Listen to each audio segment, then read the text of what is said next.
Eu solicitei, a pedido das centrais sindicais, este horário do grande expediente para que nós pudéssemos ouvir aqui a sua voz em relação à pauta legislativa, num momento tão importante que o nosso país atravessa.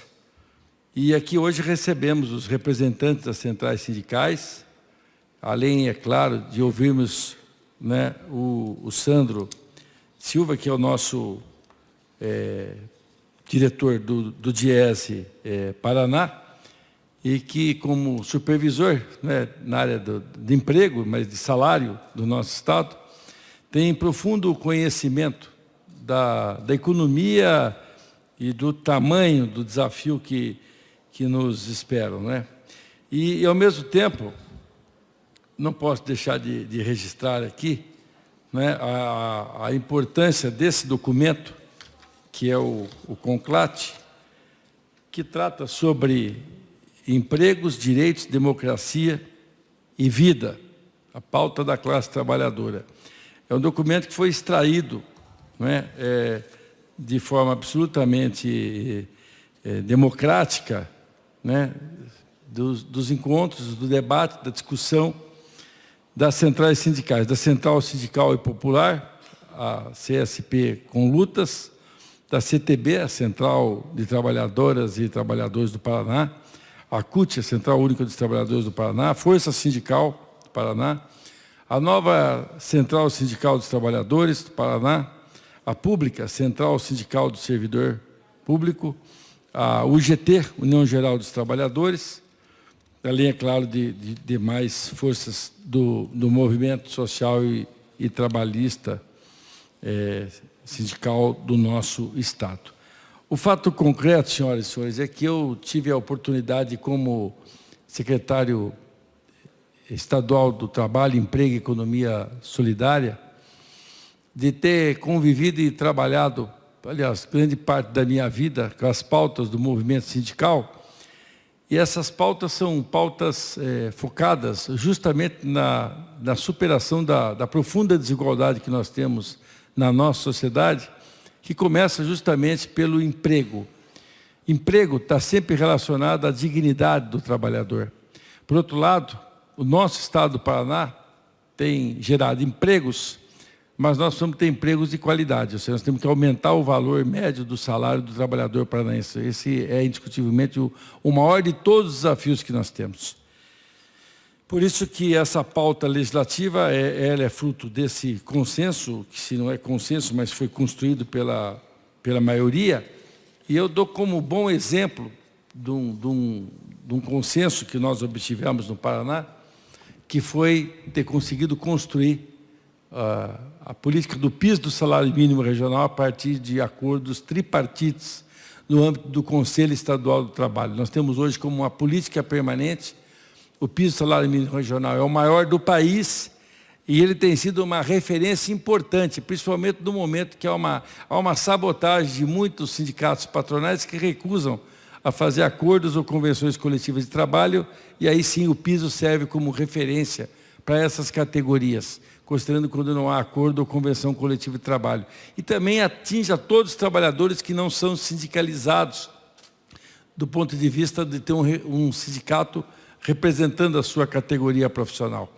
Por isso que isso foi fruto do quê? Fruto do debate, da discussão, do avanço que os trabalhadores tiveram, também de setores empresariais melhores do ponto de vista da discussão e, obviamente, do papel que o governo tem que fazer na construção de uma política que possa integrar essas relações de trabalho. Eu presidi o Fórum Nacional dos Secretários do Trabalho durante 2 períodos seguidos, no início da década, né, de 2012, 2013, no momento que esse país, inclusive, viveu o pleno emprego, pelo menos aqui no Paraná, nós vivemos já momentos de pleno emprego, e sabemos que é o pleno emprego, que é a geração de empregos que aumenta o valor do salário dos trabalhadores e trabalhadoras. E agora, obviamente, vivendo um período de inflação e de salário baixo, a gente sabe o quanto que o desafio é grande. Mas nós vamos aqui ouvir o nosso economista e supervisor técnico do Diese, o Sandro Silva, que fará a apresentação. E agradecendo também a presença aqui do Alexandre Ungra da Silva, presidente da CTB, que está aqui conosco, da Yara Freire, né, que é diretora da UGT Paraná, do Márcio Keller, que é presidente da CUT Paraná, do Paulo Pedron, que é assessor da Força Sindical do Paraná, e da Suzana Beatriz Guinter Arrua, da Força Sindical do Paraná e presidente do Sindicato das Indústrias Gráficas do Estado do Paraná. Então, senhor presidente, da minha parte, inicialmente é isso, mas cumprimentando a todos e, obviamente, dando a palavra ao economista Sandro para que ele faça a apresentação aqui. Muito obrigado. Vamos ouvir, então, o senhor Sandro Silva, que é economista e técnico do Diese.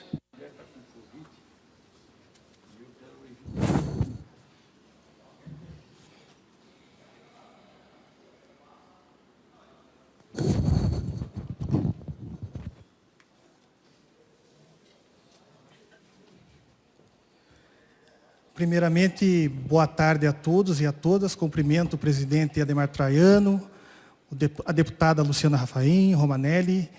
Cumprimento a eles, cumprimento todos os presentes aqui. É importante destacar que a nossa participação aqui nessa sessão é para trazer 2 documentos que foram elaborados pelas centrais sindicais a nível nacional. Um é a pauta da classe trabalhadora e o outro é uma agenda legislativa das centrais sindicais a nível nacional, né?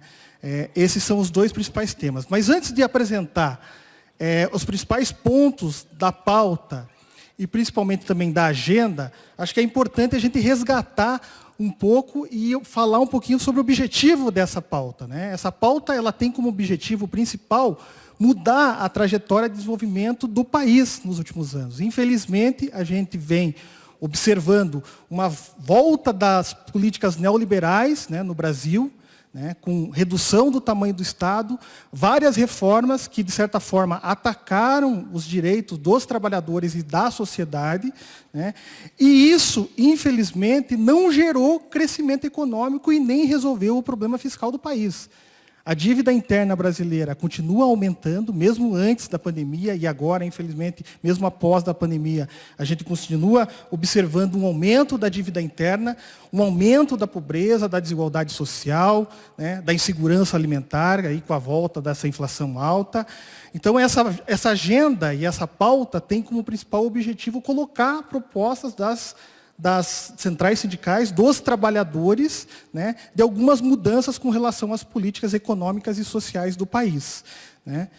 Além disso, também gostaria de salientar que hoje, infelizmente, no mundo, o Brasil acaba sendo uma ilha em termos de política econômica, né. A grande maioria dos países no mundo abandonaram as políticas neoliberais, e aqui no Brasil, mesmo no período de pandemia, se insistiu em adoções de políticas que tiram o direito dos trabalhadores, como, por exemplo, a reforma da Previdência, a reforma trabalhista e outras várias medidas que foram feitas, né, e foram propostas pelo governo, que não gerou emprego de qualidade, né, aquilo que o deputado Romanelli comentou. Infelizmente, apesar de a gente ter observado uma redução da taxa de desemprego a nível de Brasil e também a nível do Estado do Paraná, ainda a gente está muito longe da taxa de desemprego que a gente tinha lá em 2013 e 2014.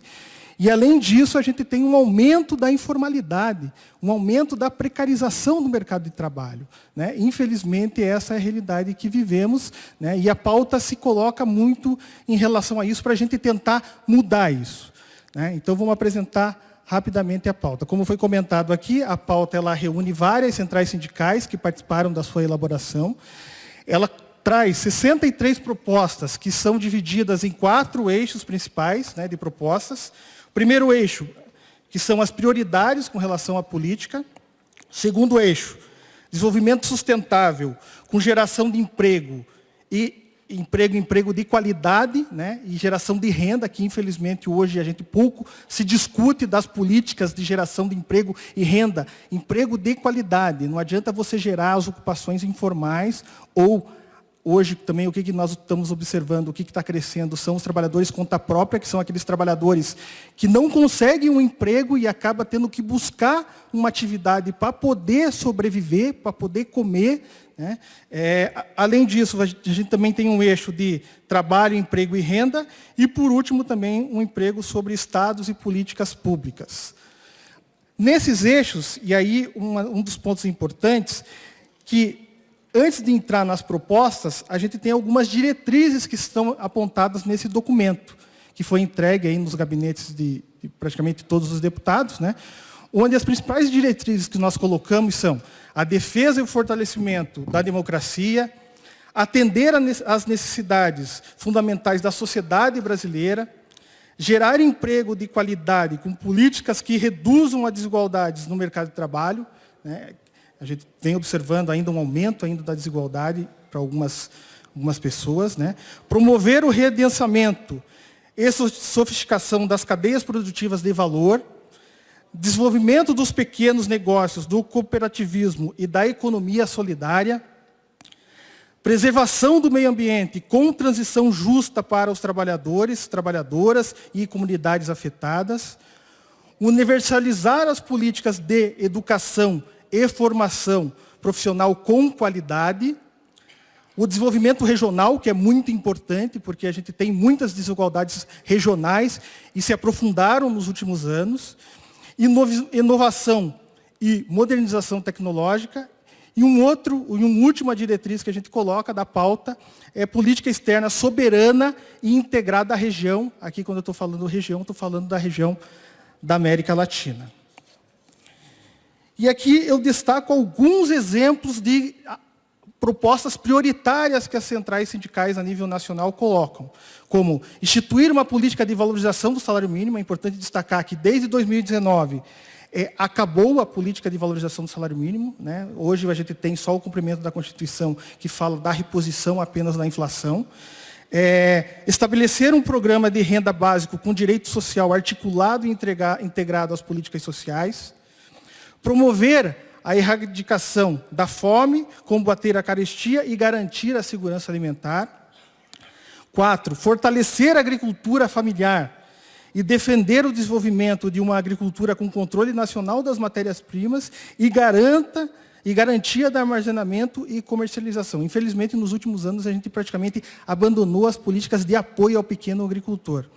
5, manter e aprimorar as ações de combate à pandemia da Covid-19 e suas consequências sanitárias e econômicas. E 6, suspender de forma imediata a política de paridade dos preços internacionais, hoje adotado pela Petrobras, que está gerando um lucro absurdo da Petrobras, que está sendo repassado para os acionistas, e a empresa está investindo cada vez menos e a gente está cada vez mais dependente do produto vindo de fora, principalmente com relação ao diesel. Então, aqui eu destaquei alguns pontos prioritários aí da pauta da classe trabalhadora.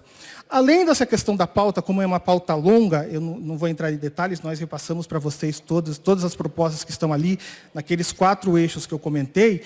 Outra iniciativa importante das centrais sindicais é a agenda legislativa das centrais sindicais, né, que todo ano foi feito no ano passado, foi atualizado este ano, né. Então, foi debatido entre as centrais, essas 10 centrais sindicais a nível nacional, né, de construir essa agenda de acompanhamento. Então, é uma agenda plural e unitária, com temas conjunturais e estratégicos para a classe trabalhadora e a sociedade, que indica as posições favorável, contrária ou com ressalvas nas matérias de interesse aos trabalhadores e da sociedade que estão em tramitação no Congresso Nacional, tanto na Câmara dos Deputados como a nível do Senado Nacional.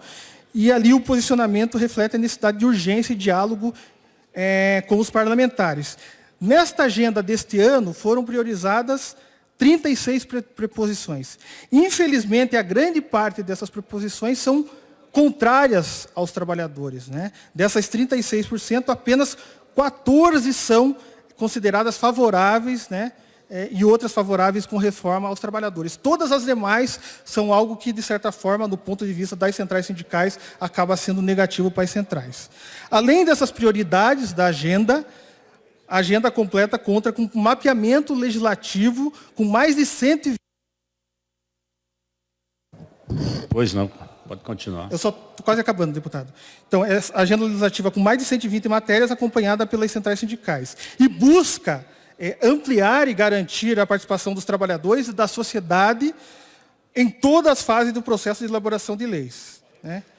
E, por último, só para falar como que estão separadas essas pautas, essas 36 suposições, eu esqueci de passar aqui, pessoal. Aqui.